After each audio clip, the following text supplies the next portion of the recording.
నేను మీ బాణారెడ్డి. ఈరోజు మనం చెప్పుకోబోయేది ఏంటంటే 7వ భావం కలత్రవ స్థానంలో. కలత్రం అంటే ఏంటి? పురుషుడికి భార్య, స్త్రీకి భర్త. అదేవిధంగా వివాహాలు ఏ విధంగా జరుగుతాయి, ఎవరెవరు ఎలాంటి పరిస్థితుల్లో వివాహాలు చేసుకుంటారు చూద్దాం. అయితే కవిత్వం కలిగిన భర్త. ఒక 10 ప్రశ్నలకు మాత్రం సమాధానం చెప్తా. కూరత్వమైన భార్య. భార్య మాటను జమదాటని భర్త. యవ్వనములోనే వైధవ్యము. మొసలి భర్త. 2వ భార్యగా వెళ్ళు స్త్రీ. ప్రేమ వివాహము.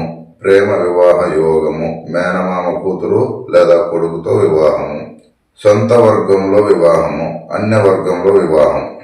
ఇది 82 నుంచి 92 దాకా 10 ప్రశ్నలు అన్నమాట. ఇప్పుడు ఈ 10 ప్రశ్నలకు మీకు నేను సమాధానం చెప్తా. కవిత్వం కలిగిన భర్త. 7వ స్థానం బుధుడి క్షేత్రమై, అది మేన లగ్నం కానీ లేదా ధనుర్లగ్నం కానీ అయి ఉండాలి. అప్పుడు బుధుడి క్షేత్రం అవుతుంది. కళలలో ప్రావీణ్యం కలిగిన కవి అయిన భర్తను కలిగి ఉంటారు. అంటే మేన లగ్నం, ధనుర్లగ్నం వాళ్ళకి 7వ స్థానం బుధుడు ఉంటుంది. బుధుడు స్థానం కాబట్టి భర్త దేవుడు ఇలా ఉంటాడు అని మాత్రం మనకి ఇక్కడ ఇచ్చాడు. కూరత్వమైన భార్య. కూరత్వమైన భార్య ఏంటి? కుంభలగ్నమై 7వ స్థానం సింహం రవిక్షేత్రం కావున భార్య ఏ విషయంలోనైనాను కూరత్వముగా వాదించు భార్యగా ఉంటారు. కుంభలగ్నం, రవి 7వ స్థానం, 1, 7 భార్య ఏ విధంగా ఉంటుంది? కూరత్వమైన భార్య అంటే పవర్ఫుల్ భార్య అనమాట. రవి అంటే అన్ని గ్రహాల కంటే పెద్ద కాబట్టి ఏమో మాట నగ్గాలి, ఏమో చెప్పిందే వినాలి, అంతే తప్ప వేరే యాక్షన్ అనేది ఏమి ఉండదు. అంత కూరత్వంగా ఉంటుంది. ఆమెతో పెట్టుకోవడం వల్ల చాలా డేంజర్ అనమాట. ఆమెకు అన్ని మనకి బతకాల్సిందే తప్ప వేరే యాక్షన్ అనేది ఏమీ లేదు పురుషుడికి. ఇప్పుడు భార్య మాత్రం జమదాటని భర్త. మేషము లేదా రుచికము లగ్నమై, మేషం ఇది లగ్నమై లేదా రుచిక లగ్నం ఇది. మేష రుచిక లగ్నాలు 7వ స్థానం ఎవరైతారు? మేషానికి వచ్చి శుక్రుడు 7వ స్థానం, వృశ్చికానికి శుక్రుడు 7వ స్థానం. అయితే భార్య మాటను జమ దాటడు ఎవరు? ఈ పురుషుడు. ఎందుకు? శుక్రుడు 7వ స్థానాధిపతి కాబట్టి అందాల రాశి రావచ్చు, లేదంటే శుక్రుడు అన్ని కళలు తెలిసి ఉంటారు కాబట్టి వాళ్ళ అన్ని కళల వల్ల అందరినీ దూరం చేసి ఈమె చెప్పు చేతల్లో పెట్టుకుంటుంది భర్తని. కూర్చోంటే కూర్చోవాలి, లేయంటే లేయాలి, అంతేగా సినిమాలు చూసాం కదా ఎఫ్టు, ఆ విధంగా అనేది ఉంటుందన్నమాట. ఇంకా మొసలి భర్త. స్త్రీ జాతకంలో 7వ స్థానం శని యొక్క క్షేత్రమై మకరము కుంభము 7వ స్థానమును శని కలిసినను వీక్షించినను వయసు వ్యత్యాసం అధికముగా కలిగిన భర్తను పొందుతారు. స్త్రీ జాతకంలో 7వ స్థానం శని యొక్క క్షేత్రమై అంటే అప్పుడు ఏమైందలా? కర్కాటక లగ్నం కానీ సింహ లగ్నం కానీ శని 7వ స్థానాధిపతి అవుతాడు ఈ 2 లగ్నాలకు.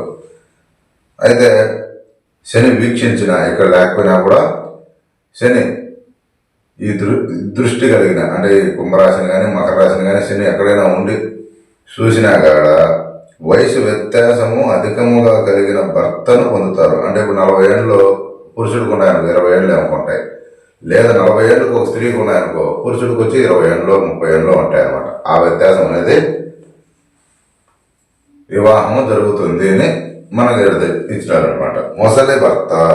స్త్రీ జాతకంలో 2వ భార్యగా వెళ్ళు స్త్రీ. స్త్రీ జాతకంలో 7వ స్థానం చంద్రుడు శుక్రుడు కలిసి శుభుల దృష్టి కలిగిన ధనవంతుడు ఇంటికి 2వ భార్యగా వెళతారు. మకర లగ్నం కర్కాటకంలో గురువు చంద్రుడు మరియు శుక్రుడు. గురువు చంద్రుడు శుక్రుడు. ఇప్పుడు ఏం తెలిసింది? ధనవంతుడు 2వ వారిగా వెళ్ళాలంటాను. ఇప్పుడు చంద్రుడు 75% బలం ఉన్నాడు ఇక్కడ. గురువు 8వ స్థానాధిపతి, వ్యయ స్థానాధిపతి, 3వ స్థానాధిపతి 100% బలము. శుక్రుడు 8వ స్థానాధిపతి 1, 2, 3, 4 పంచమ స్థానాధిపతి. అలాగే 6, 7, 8, 9, 10 10వ స్థానాధిపతి కూడా ఆయనే.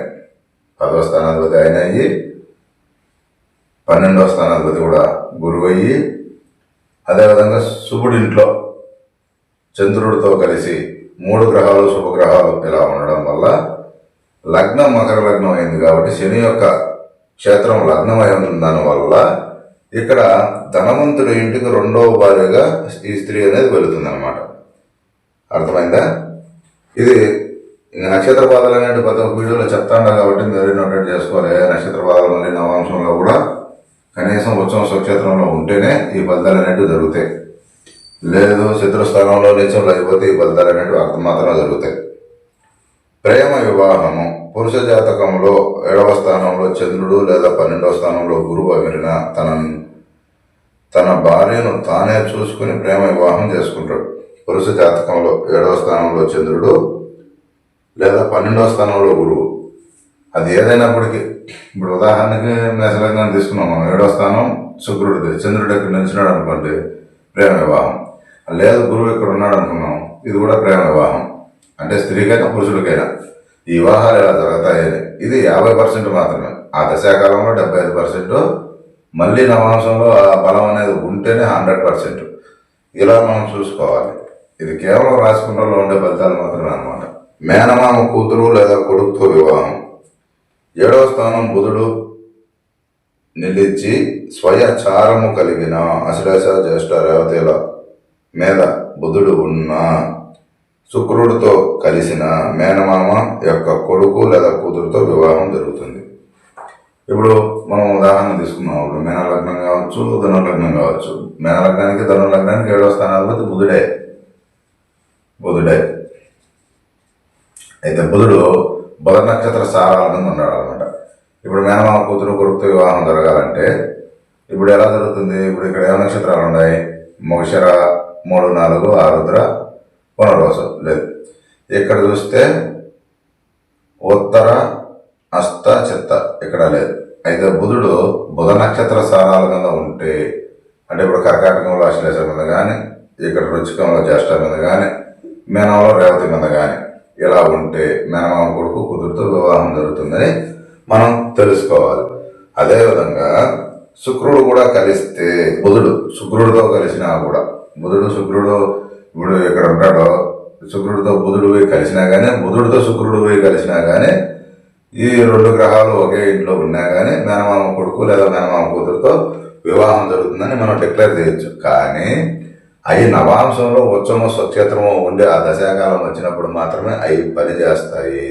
అనవసరంగా ఏదో ఉన్నంత మాత్రం టకాటకాని పని చేయవు. కాబట్టి ఎప్పుడు కూడా దశ అలాగే విధంగా నక్షత్ర సారాలు నవాంశం 2 చెక్ చేసుకోవాలి. చెక్ చేసుకున్నప్పుడు మాత్రం అవి పని చేస్తున్నా లేదని మనం తెలుస్తుంది. ఓకే, ఇప్పుడు సొంత వర్గంలో వివాహం. సొంత వర్గం అంటే ఏంటి? 7వ స్థానాధిపతి లేదా 7వ స్థానంలో ఒకే గ్రహము నిలిచి శుభగ్రహ చారము కలిగిన బుధ శుక్ర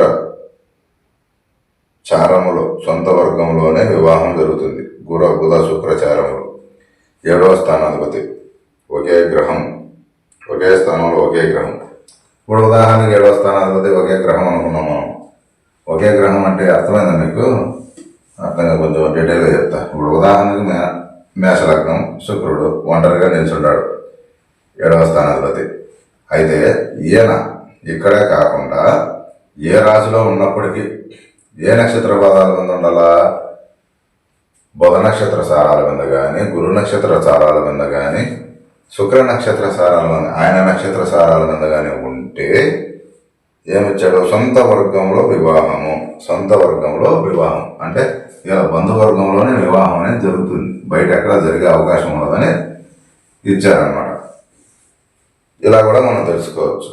అయితే అన్ని వర్గంలో వివాహం 7వ స్థానాధిపతి లేదా 7వ స్థానంలో ఒకే గ్రహం పాపగ్రహ నక్షత్ర సారము మీద ఉంటే, శని, రవి, కుజుడు, రాహువు కలిగిన అన్ని వర్గంలో వివాహం జరుగుతుంది. అదేవిధంగా ఇప్పుడు మేషలగ్నం, లగ్నం ఏదైనప్పటికీ 12 రాశుల లగ్నం ఏదైనా కావచ్చు, కానీ మేషలగ్నం అనేది ఉదాహరణ తీసుకున్నాం అంతే. మేషలగ్నానికి 7వ స్థానాధిపతి ఎవరు? శుక్రుడు. ఈయన రవి నక్షత్రాల మీద ఉన్నా, శని నక్షత్రాల మీద ఉన్నా, శని నక్షత్ర సారాలు అంటే నక్షత్ర పాదాలను మనం తీసుకోవాలి. ఇప్పుడు ఉదాహరణకి శని నక్షత్రం అంటే ఏంటివి మీకు తెలుసు కదా. ఇప్పుడు ఇక్కడ పుష్యమి, ఇక్కడ వచ్చేసింది అనురాధ, ఇక్కడ ఉత్తరాభాద్ర.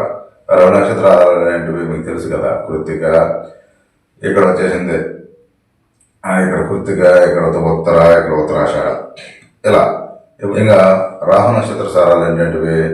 ఇప్పుడు ఆరుద్ర, శతభిషము, అలాగే స్వాతి ఇవి అలాగే ఇంకా పాప నక్షత్ర సారాలు కుజ నక్షత్ర సారాల మోగిషర చిత్త ధనిష్ట ఇవి ఈ నక్షత్ర పాదాల మీద 7వ స్థానాధిపతి ఉంటే అన్ని వర్గంలో వివాహం జరుగుతుందని చెప్పబడి ఉంది. అయితే ఇవన్నీ మనం చెప్పడానికి లేదు, ఖచ్చితంగా అలాగే 90% అన్ని అలాగే జరిగే వివాహాలు. అయితే వేరొక జాతుల కులంలో వివాహం 7వ స్థానంలో రాహువు శనులు సంబంధం ఉన్న ఎడల 7వ స్థానంలో రాహువు శనులు ఇద్దరూ కలిసి ఆయనను వేరొక కులంలో వివాహం జరుగుతుంది, ఆయనకు వేరొక కులంలో వివాహం జరుగుతుంది. రాహువు శని ఇద్దరు కలిసి 7వ స్థానంలో ఉంటే ఈ జాతకుడు కానీ జాతకురాలు కానీ వేరే ఒక కులంలో వివాహం అనేది జరుగుతుంది. అది ఇప్పుడు ఉదాహరణ తీసుకున్నాం, లగ్నం శని రాహువు, అర్థమైందా? శని రాహువు 7వ స్థానంలో సంబంధం కలిగి ఉంటే వేరే కులంలో వివాహం జరుగుతుంది, వీళ్ళ కులంలో వివాహం జరుగుతుందని తెలుసుకోవాలన్నమాట. మరి 7వ స్థానాధిపతి ఎక్కడన్నా ఉండేవండి, అది వేరే విషయం.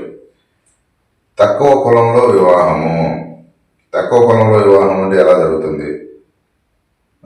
వృషభ తుల మకర లగ్నములై 7వ స్థానంలో గురువు 7వ స్థానంలో ఉన్న జాతకుడు తన యొక్క కులము కన్నా తక్కువ కులంలో వివాహం చేసుకుంటాడు. వృషభ తుల మకర లగ్నాలు, వృషభ తుల మకర ఈ 3 లగ్నాల్లో ఉండి ఇక్కడ నుండి 7వ స్థానంలో గురువు అమిరితే, అంటే దీనికి 7వ స్థానంలో గురువు ఇక్కడ 1 నుంచి 7, ఇక్కడ 1 నుంచి 7 గురువు ఇక్కడ, అలాగే 1 నుంచి గురువు 7 ఇక్కడ. ఇలా ఉంటే తనకంటే తక్కువ కులంలో నుండి వివాహం అనేది జరుగుతుంది. ఇది అయితే నక్షత్ర పాత్రలు అనేటివి ప్రతిసారి చెప్తున్నా కాబట్టి కొన్ని ఫలితాలు అనేటివి మీరు తెలుసుకోవాలని చెప్పా. ఇవన్నీ కూడా అర్థం మాత్రమే, అంటే 50% మాత్రమే జరుగుతాయి. ఇప్పుడు రాశికుండలో ఏ విధంగా ఉన్నంత మాత్రాన 50% జరుగుతుంది. అదే నక్షత్ర సారాల మీద మళ్ళీ నవాంశంలో కూడా ఏదైతే బలం ఉంటుందో అప్పుడు 75% జరుగుతుంది.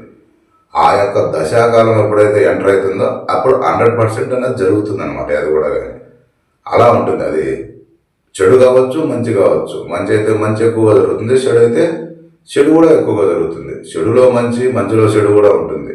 అవి కూడా ఎక్కువగానే జరుగుతాయి. అవి కూడా మనం తెలుసుకోవాలి. ఈ వీడియో నచ్చితే లైక్ చేయండి, షేర్ చేయండి. మరిన్ని వీడియోల కోసం చూస్తున్నానంటే నేను మీ బాణాలు డబ్బాచారి. నమస్కారం, ఉంటానండి.